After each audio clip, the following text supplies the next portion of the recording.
What's up, XRP family? Thank you guys for joining the video for today. We have some interesting stuff going on here, guys. Let's take a look here. Finally, the lawsuit is coming to an end, guys. And here is proof of it. We're not just saying that. This is a fully briefed notice that everything has been briefed up till now, and now we wait patiently. So this can take from maybe up to 2 months, maybe a month. It's really dependent on how the judge, when the judge is going to make a ruling. But as of now, everything is briefed, and now we just have to wait for a reaction from the judge. So this is very interesting. Here we can see, thank you so much for everything. The Ripple lawsuit wouldn't have been the same without you and the other. Definitely. James K. Fillen did an amazing job, guys, providing us all the details and all the notices from the judges and everything, guys. So really big shout out to this guy, and it wouldn't be the same without him, right? So please appreciate him in the comments as well. So here we have a very interesting thread, guys. Michael Su, acting controller of the currency. Now let's take a look, guys, what he's saying. Okay, intraday liquidity risk profiles have controls to help manage this risk. Now imagine a world where a bank engages in both traditional payments and blockchain-based payments. Banks' intraday controls and risk management systems for traditional Fedwire payments may not be effective for blockchain-based payments, which are 24/7, irreversible, settled in real time. The accumulation of blockchain-based payments over, say, a weekend could outstrip a bank's available liquidity resources. Several blockchain advocates have cited this as a concern. One way to mitigate these and other blockchain-specific risks would be to require that blockchain-based activities, such as stablecoin issuance, be conducted in a standalone bank-chartered entity, separate from other insured depository institution subs and other regulated affiliates. now this, guy, sounds a lot like federated sidechains. Federated sidechains are possible on the XRP ledger. What does that mean? It means they can create a whole public ledger, private ledger for the CBDC that they want to issue. Now, why are we saying, guys, that this was the goal of XRP from the very beginning, right? Because it's not by coincidence that you can do all of these things on the XRP ledger. This is what it was built for. This is why it's getting into a lawsuit right now. That is why the lawsuit is almost finished, because they need a solution. They need it very quickly. Bank of America didn't have any money, guys. I will do a video on that later, which is crazy. People went to the Bank of America and their money was not there. There is insane amount of crisis, guys, because there is no liquidity anymore. This needs to be solved. Additional safeguards could be considered, including enhancements to restrictions on inter-affiliate transactions applicable to IDIs. And for the bank law nerds in the room, they'll understand what that means. In sum, I believe that establishing an intentional architecture for stablecoins can help protect people and the dollar and reflect our values. Stability, interoperability, and separability are preliminary policy factors to consider in that architectural development. Other core values, such as privacy, security, and preventing illicit finance, may also have architectural implications and warrant discussion and consideration. Very obvious, guys, what he's talking about. Okay, and we can know here that Ripple stability, interoperability, and separability are preliminary policy factors to consider in the architectural development. All those things is Ripple. All those things. The dollar is the reserve in real world and with inertia that's carrying over into the digital world. I don't think that will last forever. What makes a currency influential? It has to be trusted and used.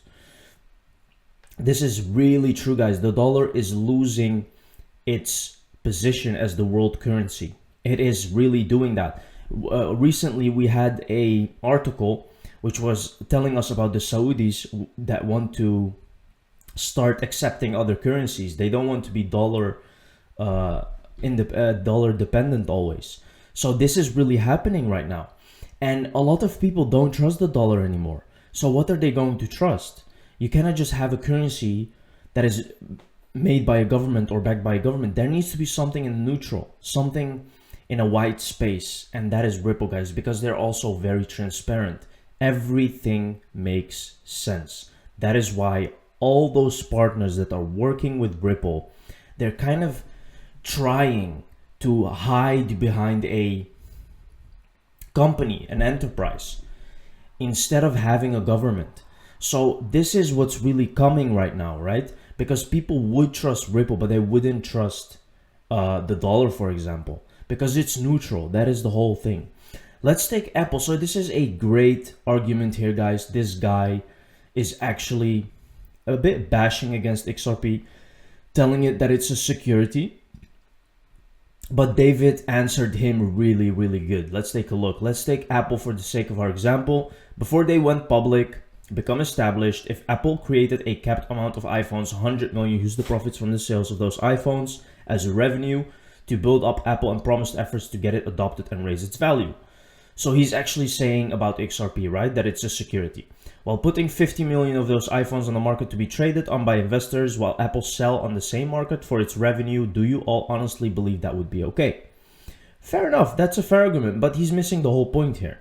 Or are you all going to continue to try to make excuses and comparisons due to your biases and create examples while leaving out certain aspects surrounding Ripple XRP? Like I said, a settlement that allows Ripple to carry on with no changes opens up a new world of problems.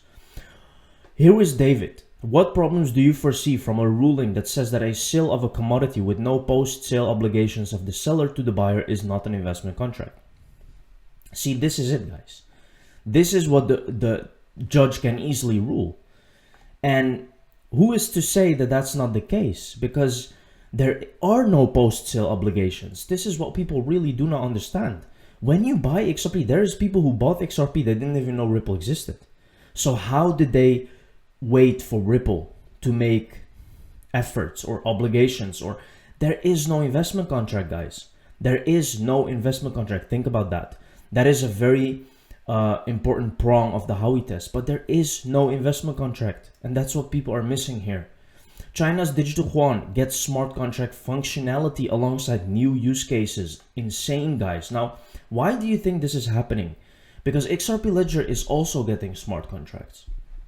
Now, the digital yuan needs to have interoperability. They are not going to build something that is not interoperable with other currencies, with other CBDCs. That is why they are making smart contracts options for the digital yuan as well, right? Because providing this will make it interoperable with other CBDCs. There is other ways to integrate with other currencies. Who's ready for crypto regulations? According to R3, MiCA will come into effect 2023 and 2024. The US Comptroller and FDIC completed a policy sprint in order to develop framework for supervision. Power the new digital asset economy with R3 Scorda. The European Union's markets and crypto assets regulation and DLT pilot regime are estimated to come into effect 2023 and 2024, respectively. So we are close, guys. We are in 2023 and there is nothing stopping this right now. The lawsuit is almost finished. You cannot make this up. Now, you remember our friend, he was talking about Fedwire transaction using blockchain about America. Look at this. Volante's platform can be used to settle through XRP via our Ripple connection. We can't wait to get more banks on board. The Bank of America is using Volante technologies, guys.